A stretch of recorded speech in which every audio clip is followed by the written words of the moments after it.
বিশ্বাস করুন, কোরআন আমার সামনে, আল্লাহর কসম, কোন জীবিত পীর, কোন মৃত্যু পীর আমার ভাগ্যের ভালো বা মন্দ করার কোন অধিকার রাখে না।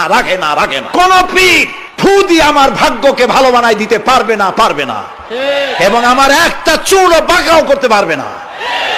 খাইরিহি ওয়া শাররিহি মিনাল্লাহ তাআলা, আমার ভালো আমার মন্দ করার একমাত্র মালিক কে? এক আঙ্গুল আকাশের দিকে উঁচু করে চিৎকার দিয়ে বলুন, কে? আবার বলেন, আবারও বলুন। হাত নামা। আল্লাহ কবুল করুন, বলেন আমিন।